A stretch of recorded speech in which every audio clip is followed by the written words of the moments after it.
हिम्मत नहीं है बेटा किसी की भी जो हमसे मुकाबला कर रहे हैं। अमेरिका का दलाल बहनचोद क्या कर रहे हैं आप?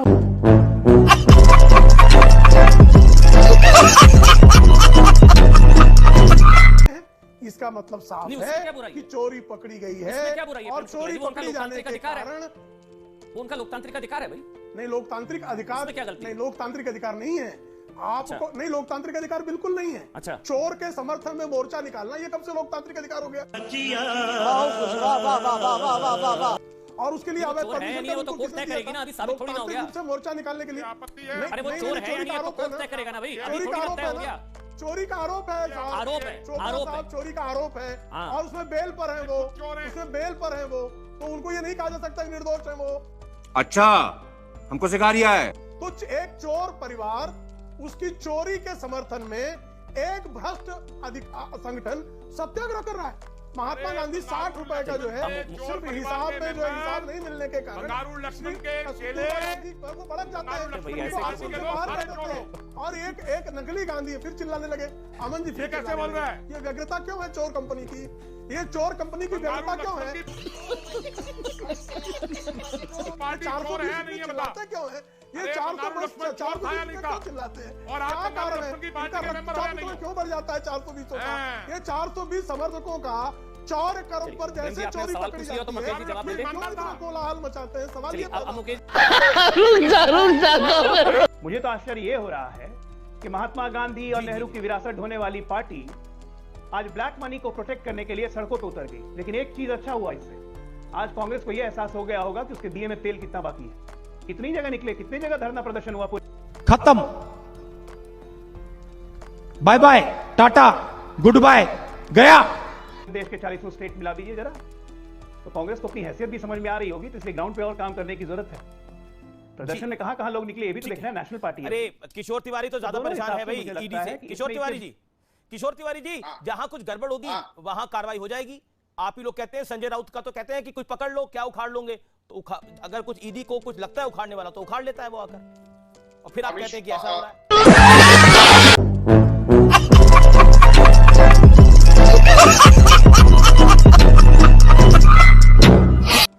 हाय फ्रेंड्स, स्वागत है आपका रैंडम न्यूज़ दुनिया चैनल पर। आज हम देखेंगे कि राहुल गांधी को ईडी ने पूछताछ के लिए बुलाया नेशनल हेराल्ड केस के मामले में, तो उनके प्रवक्ता क्यों भड़क उठे। चैनल को सब्सक्राइब नहीं किया है तो कर लीजिएगा। अब अमीश, देश को तो ऐसा लग रहा है पिछले 1 साल से जिस तरह ये लोग ईडी सीबीआई कर रहे हैं कि ईडी ना हो गया बिच्छू हो गया। बिच्छू बनाया भी कांग्रेस पार्टी ने 1956 में जीप स्कैंडल के बाद। कृष्ण मेनन जी को मंत्री बनाया नेहरू जी ने सीधे डायरेक्टली विदाउट एनी पोर्टफोलियो। बाद में डिफेंस मिनिस्टर 56 में लाके ईडी बना दिया। और पहला था कि प्राइम मनी लॉन्ड्रिंग एक्ट को हम लोग चेक करेंगे। ये तो कांग्रेस का ही शस्त्र था। तो इस बिच्छू के इलेक्ट्रिकल डंक से, ईडी इलेक्ट्रिकल डंक से कांग्रेस इतनी छटपटा क्यों रही है भाई? सिर्फ कांग्रेस नहीं, सेना भी, आश्चर्य ये लगता है, आम आदमी पार्टी भी। मैं रब की बात कर रहा हूं। अभी चूंकि कांग्रेस का कंटेक्स्ट चल रहा है, राहुल गांधी का कंटेक्स्ट चल रहा है, उन्हीं की बात कर रहा हूं। वैसे तो ईडी हमारे बिहार में भी आ चुकी है, लालू जी के यहाँ, मुलायम सिंह के यहाँ भी जा चुकी है ईडी, मायावती जी के यहाँ भी जा चुकी है ईडी तमिलनाडु भी घूम के आ चुकी है। तो जहां जहां कुछ मिलता है बिच्छू को खाना, तो वहां बिच्छू पहुंच जाता है। सवाल है कि बिच्छू को खाना कौन दे रहा है? चाहता हूं बड़े साफ शब्दों में जी। अश्वनी उपाध्याय जी ने अभी कहा कि पार्टी की मान्यता रद्द हो जाती है। आप बहुत बड़े वकील है ना, आप और दूसरे मामले में कोर्ट में जाते हैं, किसने रोका है आपको? आप में हिम्मत आ, जाइए कोर्ट में। मैं आपको चुनौती दे रहा हूं। ये सारे मामले चुनाव आयोग तक होके आ चुके हैं। समय समय पर भारतीय जनता पार्टी एडी से चोटी तक का जोड़ लगाकर अदालतों में जा चुकी है, अदालतों में मुंह की खा चुकी है। मैं जवाब दे दे, क्या कांग्रेस पार्टी ने एजेएल को 90 करोड़ का इंटरेस्ट फ्री लोन दिया था, हाँ या ना?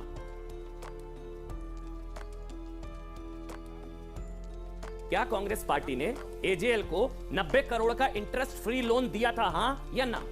मुकेश जी, मैं आपसे पूछ रहा हूं, हाँ या ना में जवाब दीजिएगा।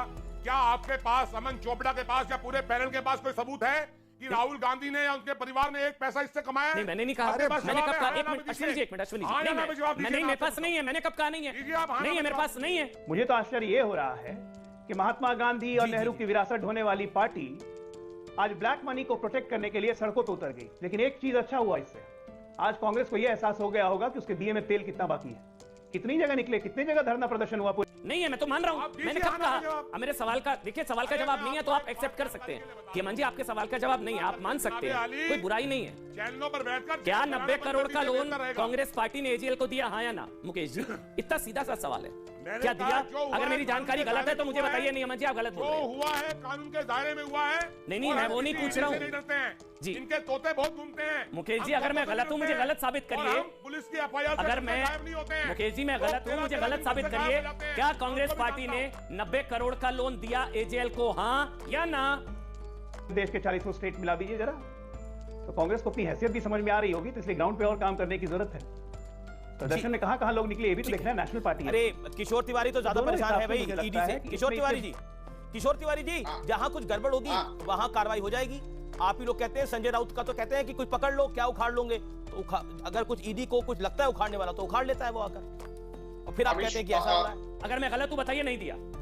कांग्रेस पार्टी ने जो लोन दिया, जो इमदाद नेशनल हेल्थ की वो कानून के दायरे में की, 90 करोड़ दिया, कायदा कानून के दायरे में रहकर मैंने कहीं नहीं कहा कि कानून के गैर किसी व्यक्ति को निजी तौर पर 1 पैसे का लाभ नहीं पहुंचा है। मतलब 90 करोड़ दिए, ये आप मान रहे हैं 90 करोड़ दिए।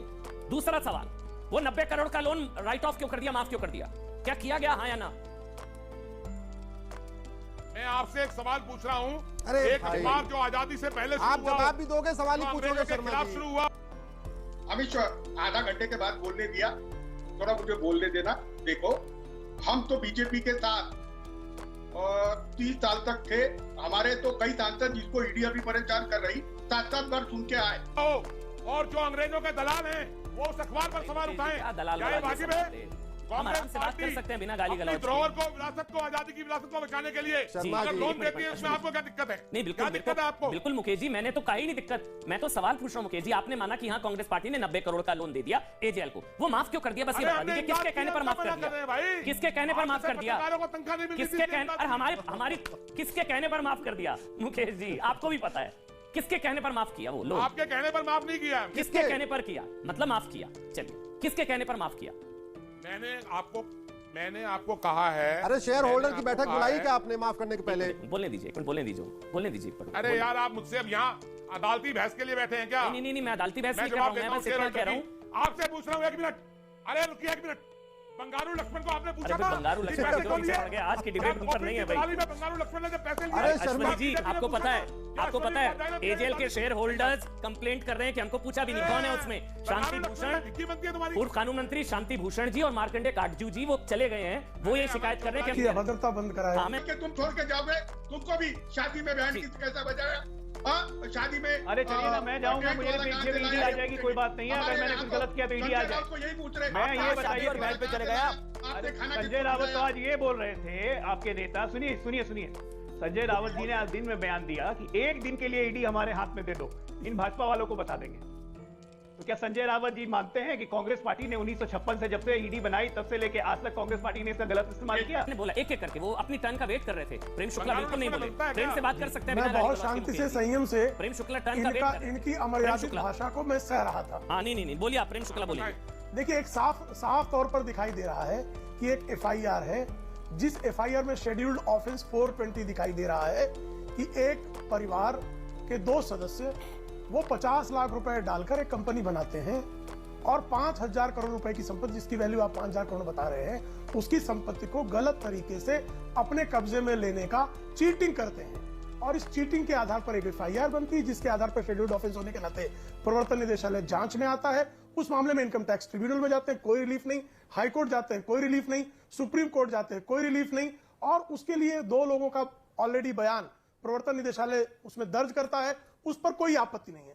लेकिन फर्स्ट फैमिली जो चीटिंग करने का 76% जो शेयर होल्डर चीटर कंपनी में है, जो चीटिंग की कॉन्स्पिरेसी प्लान करती है और जो 5,000 करोड़ की संपत्ति जो है कब्जा कर लेती है अवैध तरीके से, जिस पर वो करोड़ों रुपए का रेंट कमा रही है, ये साफ तौर पर दिखाई दे रहा है। इस चीटिंग के मामले में सिर्फ बयान दर्ज करने के लिए बुलाने पर यह संविधान की दुहाई देने वाले लोग सड़क पर नारा लगाने लगते हैं। किशोर जी एक सेकंड, शांत, ऑडियो डाउन करिए किशोर तिवारी जी का। संबित पात्रा अपनी बात अभी तो बोला भी नहीं है, रुको ना। देखिए अमीश जी, ये तो संजय राउत जी तो कहते थे ठोक दिया, मुझे लगता है आज शिवसेना के बारे में डिस्कशन करके ये कांग्रेस को आज हमें खुला नहीं छोड़ना है। आज कांग्रेस जिस प्रकार से फंसी है, आज इस विषय में हमें डिस्कशन करना है। आज किशोर तिवारी जी को, वो थोड़े नॉटी जरूर हैं, मगर आज उनके नॉटीनेस को माफ है, उनकी नॉटीनेस को आज मैं माफ करता हूं। आज मैं राहुल गांधी को पकड़ के रखता हूं।